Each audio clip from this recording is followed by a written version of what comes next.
Hi guys and welcome. These are your handover videos for your Swift Sprite Major 6 TD. This one is an Aventura M6 TD edition. These are essentially a basic walkthrough on how to set up and operate the caravan as if you were coming on or off site. So starting off first, we have your black hitch head at the front with black lever which has to be pulled up so that you can then wind the jockey wheel down onto the tow ball. Once it's wound down, that black handle will snap down, push up that red button and expose a green ring. You also have the breakaway cable just here. If you have an eye point, it has to be wrapped around that. If not, wrap it around the tow bar. You've got your handbrake just here, which you just press down and up to engage and disengage. You do have 13-pin electric, so if you do have 7-pin adaptation on your car, make sure to bring yourself an adapter. And you have your jockey wheel just here, which you can level up and down, and a handle just there to pull it up whilst travelling. 2 points either side and 2 points at the back, you have inserts for your legs. Now the caravan itself comes with a leg winder, or you can get yourself a 19mm drill bit and a power drill just to make it that bit quicker. Do not attempt to jack up or level the caravan using your legs, they are simply used for stabilisation. And make sure to put down all 4 corner steadies. Now we are using our test equipment today here, so I have a red propane gas bottle from Cala. Cala is one of the bigger agents across the UK, and propane I'd always recommend over butane just because it has a lower freezing temperature and performs better during winter months. However, this one does have a butane bottle and can be used. So this has a black gas hose connecting. Now it is dated 2025. These black gas hoses run for 5 years. That will connect on to this regulator just here. Now the regulator, you can hand tighten that to an extent, and then essentially you want to nip it up using a spanner. You don't want to nip it ridiculously hard because there is an O-ring inside that can put pressure on it and cause it to crack and break. Once both sides are firmly connected, twist the gas bottle in the open or positive direction. Coming to the opposing side, starting off first, we have your flue. Your flue is used to get clean air in and out of your boiler. Don't have to do anything with this except make sure it's nice, clean and tidy. Then just here we have your water pump. So water pump plugs in just through here. All you have to do is press in, and to remove it you press in on the trigger and pull out. You have this blue plastic cap to go over the top of the acrowl, and then at the bottom we have your strainer. Now it's crucial that the strainer sits at the bottom of the barrel to get the maximum potential of water. However, it does have a tendency to curl up, so my recommendation is to get some PVC pipe and wrap it around the bottom so it's always nice and straight. Then just next to it we have your battery locker. This example does have a battery fitted. It is a 90 amp battery. And this is fitted with Swift Command. You will need a battery to stabilize for the Swift Command system, but that plugs in using 2 terminals on the top. All you need is a 12 or 13mm spanner. Then just next to it we have your plug-in for your mains lead. Mains lead plugs in nice and easy, then you have a cutout to feed it through for the locker. Motor mover will be gone over during collection. Then lastly we have your toilet function. So underneath here we have 2 points, and this is where your wastewater will come out of.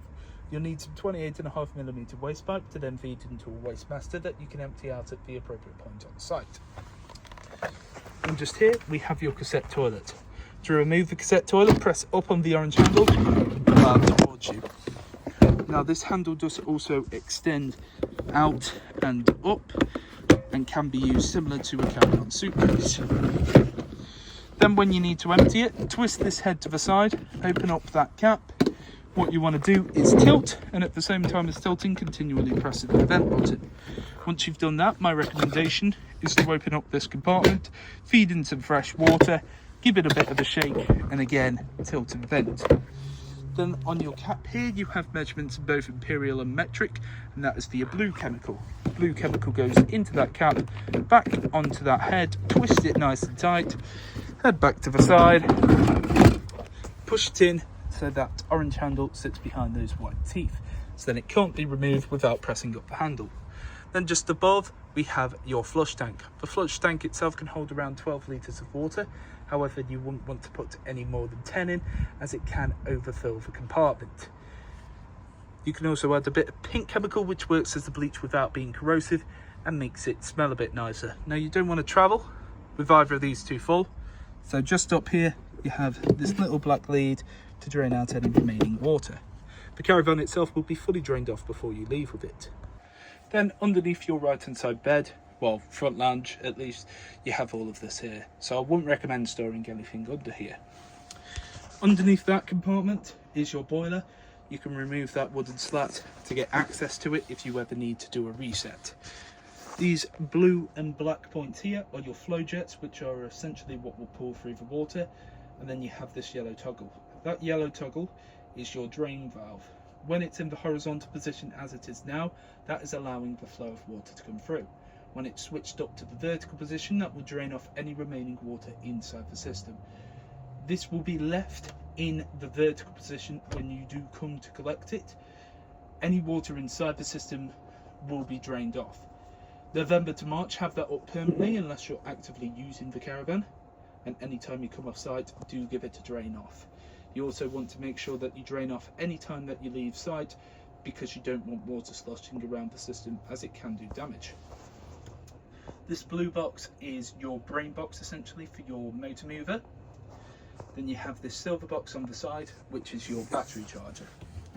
And up here we have all your trips and your fuses, all your trips in the upright position and all your fuses in the correct position. I'd always recommend as well to carry some extra fuses across the caravan.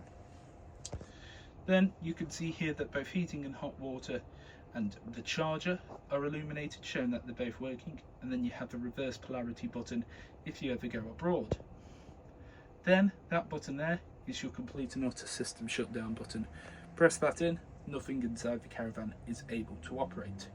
Now if you do need a little bit more information on your trips and fuses, you have a little panel here giving you a bit more info.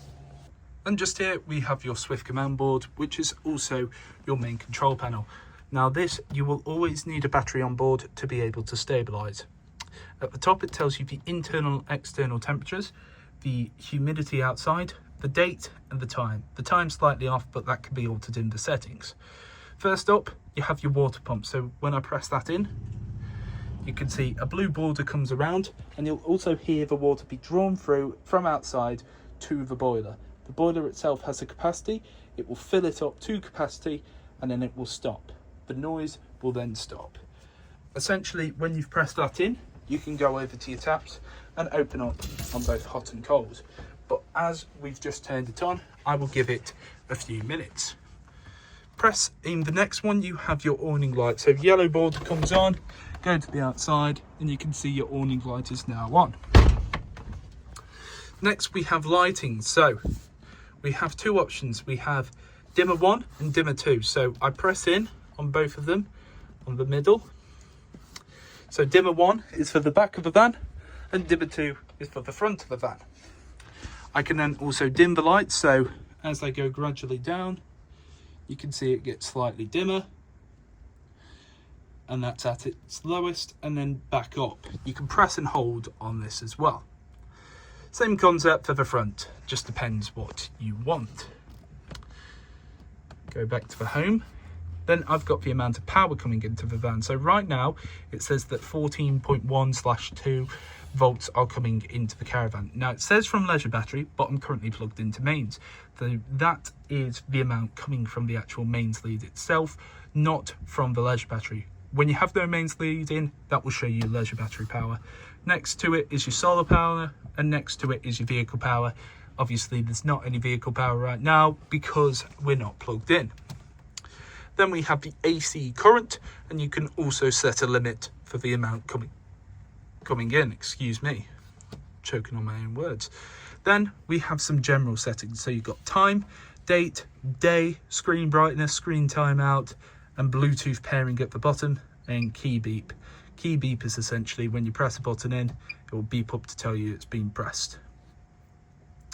Then we have your radio, because on this one it's not a fixed radio module, it's built into this.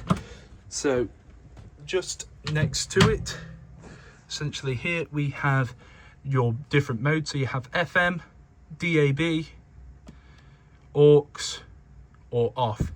Now there is an actual aux point. Is it in that one? No. I can never remember which one it's in. Nope, that's solar. It's to the side. Yeah, so that's your aux point just there, which you can plug in, but you can also be connected via Bluetooth. Then it's standard to any sort of radio you tune and scan. And then naturally this screen will turn off, but if you want to fully turn it off, you press and hold on this button. However, just next to it we have your Truma blown air heating. So this is for your heating and hot water. This is a dial, but it's also a button. Then you have a back button. So we'll press in and it comes to this screen here. So first up, flashing up, you can see the motorhome / caravan with the thermometer in. That is for the internal temperature that you desire. Using the dial, I can go up to a maximum of 30. Start at 5 and then you have off. So if I want it off, press in, and you can also see at the top my selected settings are now gone. Next up we have water heat, so that's either off, eco, which will get the water temperature to 40 degrees, hot, which will get it to 60 degrees, or boost.